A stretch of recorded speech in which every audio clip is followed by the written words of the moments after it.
Gari hili leo linakuwa hapa Mputa na litotoka hapa Mputa na litafanya kazi hapa Mputa. Chombo hapo linawaka. Ni muombe dereva atakayekabidhiwa hii gari.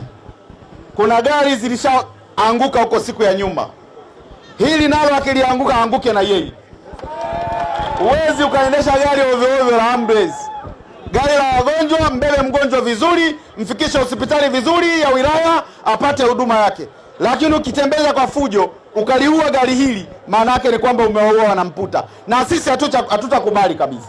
Kituo cha afya Mputa kinahudumia jumla ya wananchi 13,831 wanaoishi katika kata ya Mputa, na kituo hiki kina umbali wa takriban kilomita 98 kutoka hospitali ya wilaya.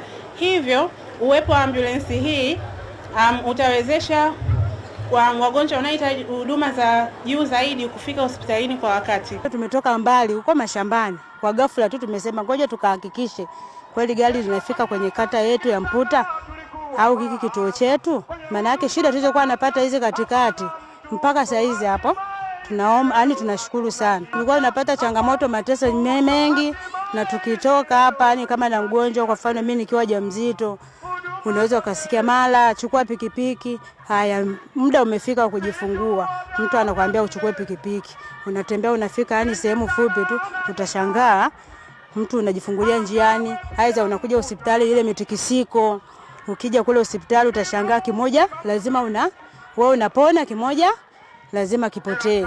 Na mara nyingi huwa ilikuwa inatokea matatizo kutokana na kuchelewa kule kwa kwenda hospitali Hanga au mjini. Mpaka wakina mama wengine walikuwa sasa wanajifungua kwa shida kutokana na changamoto ya usafiri. Kwa kweli gharama tulikuwa tunatoa kubwa sana, kwa sababu jamaa wa pikipiki na wao walikuwa wanazungumzia gharama ambazo kwa kujiona sasa na wao wenyewe wapate nini? Wapate chochote kitu. Kwa hivyo walikuwa natoa, yani walikuwa natuhukumu zile gharama ambazo za kujiona wao leo siku ndio ya kupata, lakini mtu alikuwa anaweka na madeni kabisa kutafuta hela hiyo, kwamba sisi ni afadhali tuende mkoani au Hanga kwa sababu ya kumnusuru huyu mgonjwa.